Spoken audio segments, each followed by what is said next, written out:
하이청년부 예배에 오신 여러분을 주님의 이름으로 축복하고 환영합니다. 오늘 여러분들에게 양해의 말씀을 구합니다. 한 달에 한 번 정도는 방송팀 인원들이 예배에 집중할 수 있도록 노 슬라이드 예배를 한번 드려보려고 합니다. 그래서 여러분들이 한 달에 한 번 정도는 성경책을 펴서 같이 성경을 따라오시면서 공부하면 좋겠습니다. 성경이 없다면 조금 더 귀를 기울여서 말씀에 집중해 주시면 좋겠습니다. 보이지 않는 곳에서 수고하는 방송팀의 영적 회복과 예배의 집중을 위해서 함께 기도하고 우리가 공동체로서 노력하면 좋겠습니다. 내가 널 사랑한다. 하나님의 사랑이 느껴지지 않고 오해될 때가 있습니다. 분명 하나님을 사랑하고 하나님 앞에 나아감에도 우리의 삶이 너무 무겁고 버거울 때가 있다는 것입니다. 그런데 그 무거움은 우리를 향한 하나님의 무관심이나 하나님의 미움이 아니라 하나님 나라의 대표로 우리를 훈련시키고 세우시는 하나님의 사랑일 수 있다라고 말씀드렸습니다. 하나님을 믿지 않는 사람들과 똑같은 복을 부러워할 수 있고 나도 그 복을 받고 싶다라고 이야기할 수 있지만 하나님이 우리에게 주시는 복은 어떤 복이라고 그랬죠? 모든 조건이 만족되어야만 누릴 수 있는 수명이 짧은 팍스가 아니라 어떤 상황에도 평안을 누릴 수 있도록 예수님이 우리의 반석이 되시는 샬롬이 하나님이 우리에게 주시는 복이라고 말씀을 나누었습니다. 그 샬롬을 누리고 마지막 모든 것을 심판하시는 그때에 우리를 책망할 것이 없는 자로 세우시는 것이 예수님이 우리를 사랑하시는 방식이고 표현이라는 것까지 우리가 나누었습니다. 오늘 내가 널 사랑한다 세 번째 주제입니다. 나는 왜 이렇게 태어났나요? 라는 제목인데 신방하다 보면 종종 이런 질문을 받습니다. 질문이 아니죠. 이런 이야기를 듣는데요. 나는 너무 소심해요. 혹은 나는 감정 기복이 너무 심해요. 성격을 바꾸고 싶어요. 라는 이야기를 들을 때가 있습니다. 때로는 내가 이런 조건에서 태어났으면 더 행복했을 것 같아요. 내가 만약 이런 일이 없었더라면 하나님한테 더 최선을 다하면서 살았을 수 있을 것 같아요. 라고 이야기를 합니다. 때로는 저도 내가 이런 성격이었으면 사역하기가 더 좋았겠다라는 이상한 막연한 생각을 해본 적이 있어서 그 청년들의 이야기가 공감은 됩니다. 하나님을 믿는다 하더라도 때로는 내 성격이나 내가 태어난 환경이나 조건이 불평의 조건이 될 수 있고 불만의 이유가 될 수 있겠죠. 물론 누군가는 내가 왜 이렇게 태어났을까라는 질문을 단 한 번도 하지 않은 청년들도 이 자리에 있을 수 있습니다. 그럼에도 나는 왜 이렇게 태어났지? 이 질문은요, 나에 대해서 생각해 볼 수 있는 아주 중요한 질문이라고 생각을 합니다. 그래서 여러분들이 한번 오늘 말씀을 따라오면서 나는 왜 이런 성격이 있을까? 나는 왜 이런 환경에 태어나게 하셨을까? 이런 생각을 한 번은 해보면 좋겠습니다. 근데 이런 생각을 하나님을 믿는 사람들만 하는 게 아니라 하나님 믿지 않는 사람들도 동일하게 고민을 할 겁니다. 그래서 하나님을 믿지 않는 사람들은 사람을 어떻게 규정을 하냐면요, 그냥 세상에 내던져진 내동댕이 쳐진 사람들이라고 존재라고 이야기를 합니다. 왜? 여러분들이 태어날 때 여러분들의 성격을 선택해 봤어요? 여러분들이 이런 집에서 태어나겠다, 이런 환경과 이런 조건을 갖고 태어나겠다 선택해 본 적 있습니까? 없죠. 그냥 태어나졌죠. 그러니까 만족스럽지 않은 상태로 태어난 자기 모습이 불만족스러우니까 나는 사랑받는 존재라기보다는 그냥 세상에 던져진 존재에 가깝지 않나라고 결론을 내리는 철학자들이 있다라는 겁니다.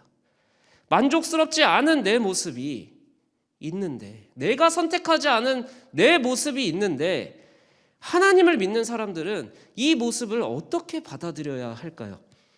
한 번도 생각해보지 않은 청년들에게는 내 모습을 다시 생각해보며 하나님의 뜻을 물을 수 있는 시간이 되길 주님의 이름으로 축복합니다. 만족스럽지 않은 내 모습에 서운함이 있던 청년들이 있다면 역시 그 모습이 하나님 안에서 새롭게 해석되는 말씀 선포의 시간이 되길 주님의 이름으로 축복합니다. 오늘 말씀을 여러분들이 잘 보시면요, 특정한 문구가 3번 반복이 됩니다. 그게 뭐냐면 하나님이 부르신 대로라는 표현이 3번 반복이 돼요. 여러분 오늘 말씀 시간에 딱 한 가지만 기억하고 갑시다. 나는 하나님이 부르신 사람이구나. 부르신 대로 사는 것이 무엇일까? 이거 하나만 기억하고 가면 좋겠습니다. 여러분, 근데 왜 하나님은 고린도 교회에 편지를 쓰는 바울에게 부르신 대로 살라라는 말씀을 하셨을까요? 제가 고린도 도시의 특징은 여러 번 말씀드렸던 것 같아요. 뭐였죠? 항구 도시였고요. 무역과 상업이 발전해서 부자였고요. 그다음에 그리스 로마 철학이 발달한 똑똑한 도시라고 말씀을 드렸습니다. 자, 그렇다면 그 도시에 있는 고린도 교회의 특징은 뭐였을까요? 고린도 교회의 특징. 제가 말씀을 안 드렸었죠. 분열과 분쟁이 많았습니다. 이게 고린도 교회의 특징이에요. 부자 도시에 있는 고린도 교회의 특징이 뭐였다? 분열이 많고 분쟁이 많았다라는 겁니다. 근데 왜 그랬을까 생각해보면 그럴 수도 있겠다 싶은 게요. 상업과 무역이 발달한 항구 도시라면 얼마나 다양한 사람들이 모여서 살았겠어요.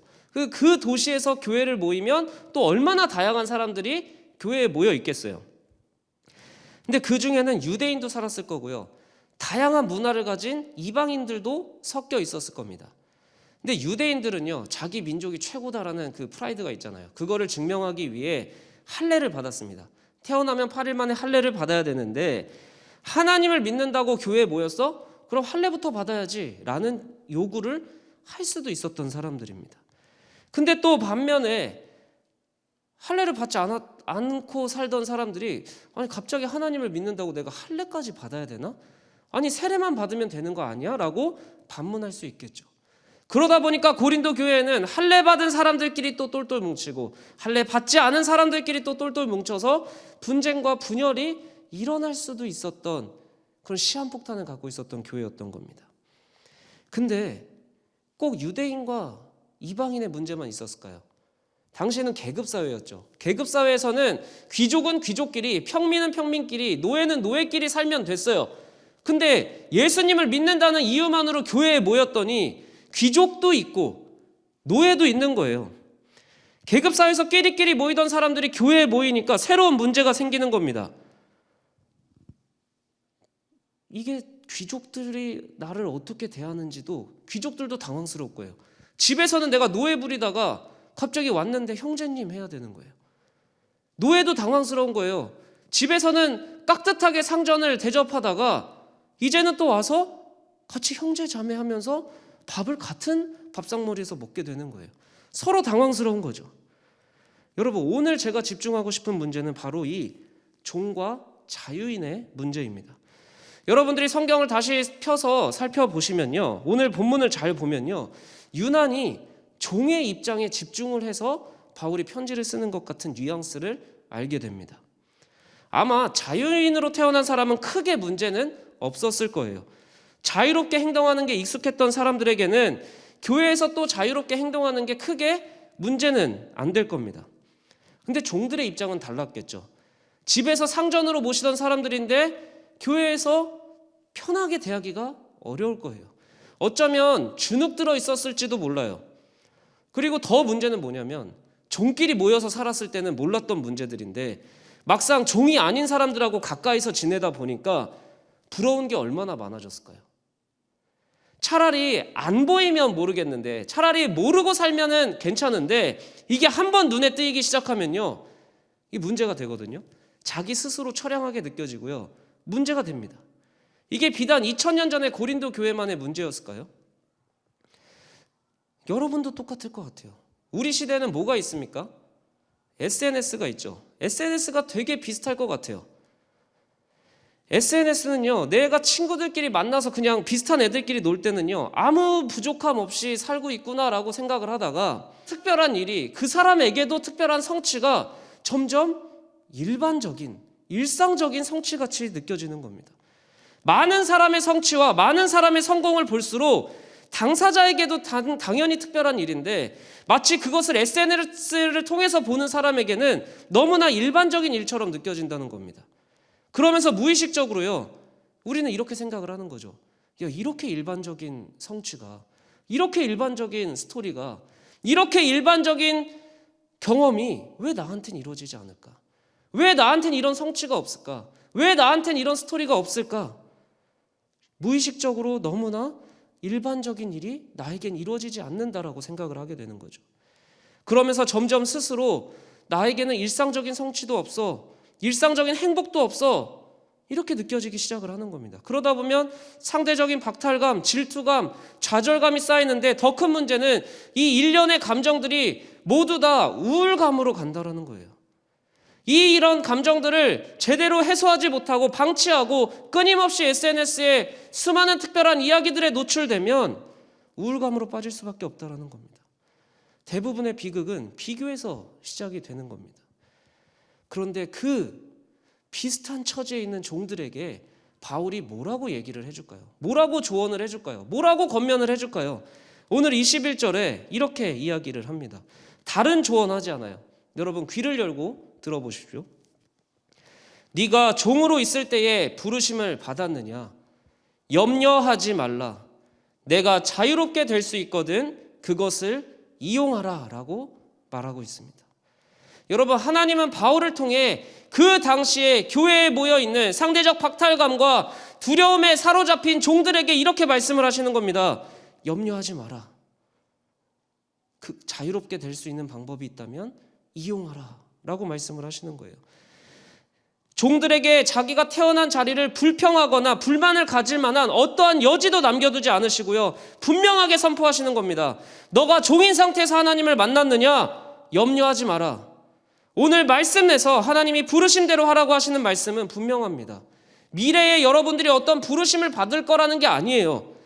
여러분들이 서로 비교하거나 평가절하하라는 것도 아닙니다. 성경에서 말하는 부르심은 과거로부터 이어져 온 여러분들의 태어난 모습 그대로를 이야기해주고 있는 겁니다. 그런데 바울은 그들에게, 때로는 내 태어난 모습이 만족스럽지 않은 그들에게 뭐라고 이야기를 하는 거냐면 자유롭게 할 수 있는 방법이 있다라는 거예요. 바울은 누구보다 열심히 하나님을 믿고 있었던 사람들입니다. 그런데 그 사람이 말하는, 그 바울이 말하는 진짜 자유는요, 어디에 있었을까요? 예수님 안에 있다라고 말하는 겁니다.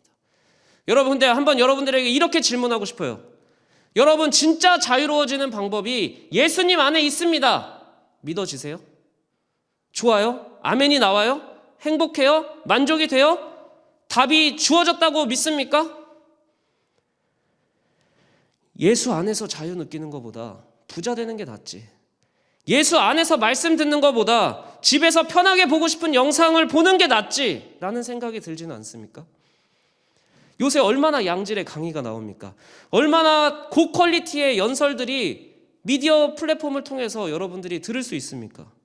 얼마나 재미있고 화려한 미디어가 쏟아져 나오고 있습니까? 그럼에도 이 한 공간에, 예배당이라는 공간에 모여서 우리의 시간을 내어서 이렇게 모여서 하나님의 말씀을 듣는 분명한 이유가 여러분 마음속에 있어야 되는 겁니다. 여러분, 이 자리는요, 그냥 아무 이야기나 들으러 오는 자리가 아니라요, 분명한 이유로 하나님의 말씀을 듣는 여러분만의 분명한 이유가 살아 숨쉬어야 되는 겁니다. 이 말씀을 듣는 이유가 분명해야 여러분들이 어떤 모습으로 태어났든, 여러분들이 어떤 상황에 있든, 너가 어떤 모습의 삶을 살고 있든 염려하지 마라. 예수 안에서 자유를 누려라. 이 하나님의 말씀이 진짜 염려하지 않는 말씀으로, 진짜 자유를 누리는 말씀으로 선포되는 것입니다. 여러분, 말씀을 듣지 않을 때 여러분의 귀와 눈을 채우고 있는 미디어는 무엇입니까? 스마트폰과 태블릿 PC에 끊임없이 여러분 미디어가 흘러나오지 않습니까? 노래도 흘러나오고요, 연설도 나오고요, 강의도 흘러나오고요, 오락 프로그램도 나오고 드라마, 영화 끊임없이 쏟아져 나올 겁니다. 얼마나 미디어가 넘치는지 이제는 내가 자주 보고 좋아할 만한 미디어를 추천해주는 플랫폼과 프로그램들이 개발되는 실정입니다. 그런데 우리의 귀와 눈을 채우는 내용이 이렇게 많은데 이 청년의 세대는 어떻습니까? 우울증과 공황과 불안의 지표가 가장 높은 세대가 되고 있지 않습니까? 여러분에게 도전합니다. 청년의 세대는 원하는 것은 많이 보고 있지만, 원하는 것은 많이 듣고 있지만 정작 우리에게 필요한 것을 보고 있지 못하고 정작 우리의 영혼에 필요한 것을 듣지 못하는 세대가 되고 있는 것은 아닙니까? 먹고 싶은 것만 많이 먹어서 건강한 몸이 될 수 없듯이 보고 싶은 것만, 여러분이 듣고 싶은 것만 보고 들어서는 절대 건강한 영혼이 될 수 없는 것입니다.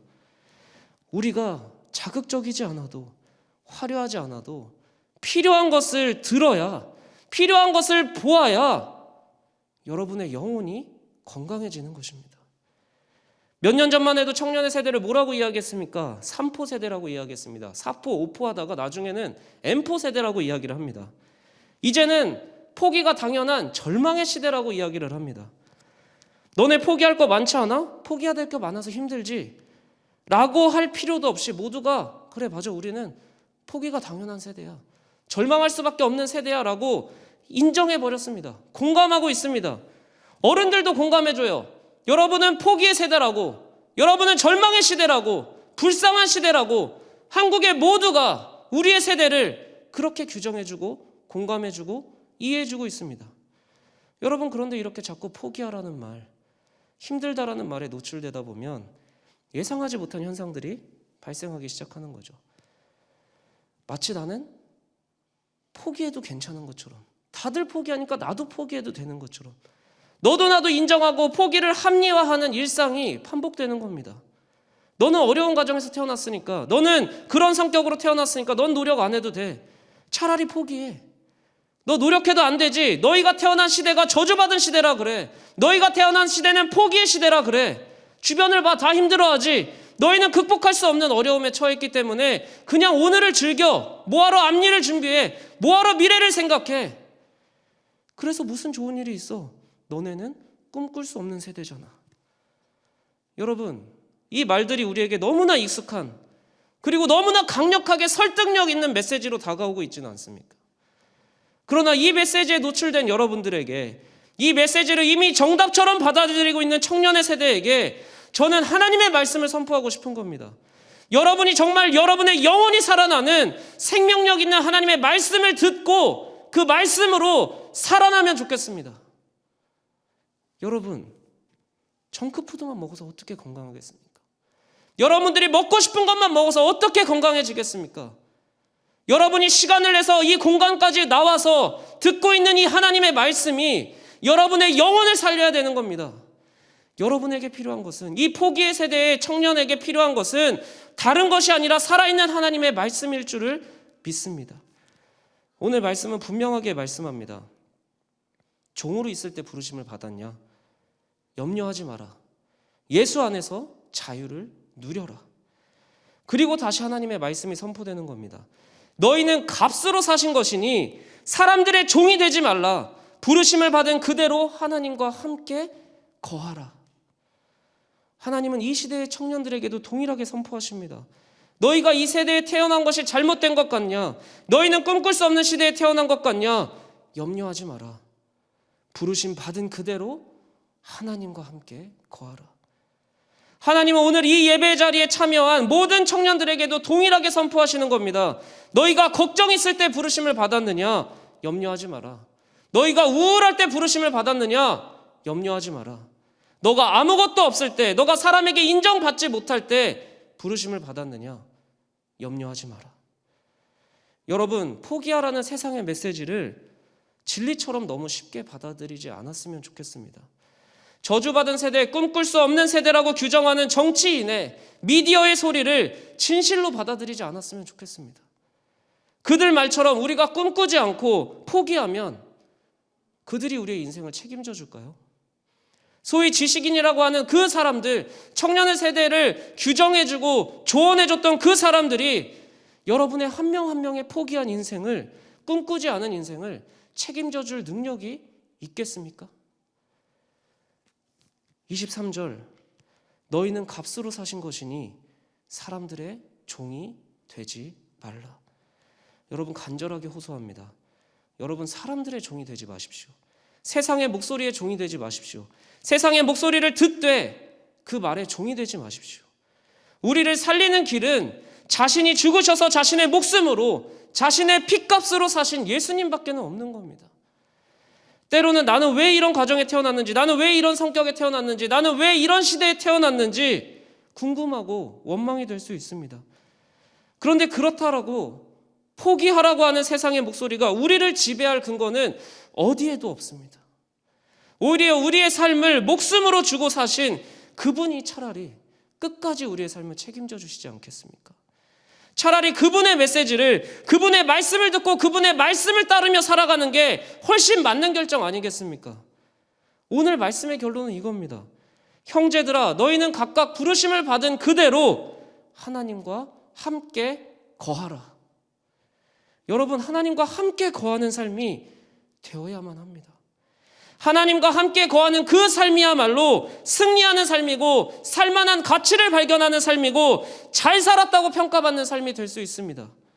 성경에 기록된 하나님이 사용하신 인물들 중에 사용할 만한 조건을 가진 사람들이 많지 않았습니다. 세상은 너무나 쉽게 여러분들을 평가하죠. 규정하죠. 결론 내리죠. 그거 약점이라고. 그거 너 극복할 수 없는 거라고. 그거 불쌍한 거라고. 잘못된 거라고 규정합니다.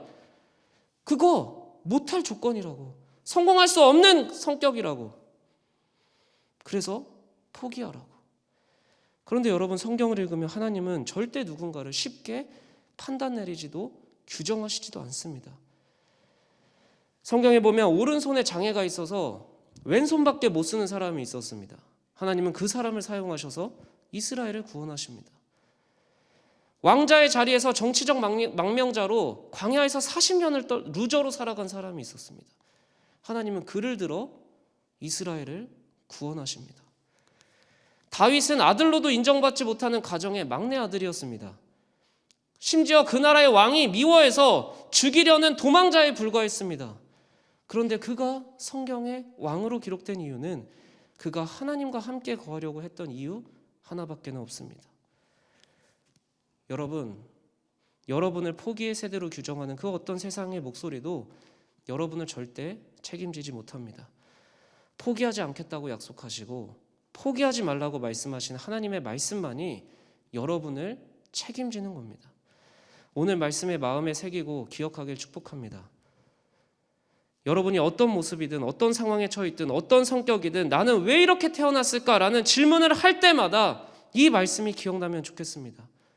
형제들아, 너희는 각각 부르심을 받은 그대로 하나님과 함께 거하라. 하나님과 함께 거하는 삶은 하나님이 책임지십니다. 세상이 줄 수 없는 평안을 누릴 것이고요. 세상은 약점이라고 포기하라고 하는 그 부분을 들어 쓰시는 하나님을 반드시 만나게 될 줄을 믿습니다. 간절히 소망하고 축복합니다. 형제들아, 부르심 받은 그대로 하나님과 함께 거하라. 그렇게 하나님께 쓰임받는 삶이 되길 주님의 이름으로 축복합니다.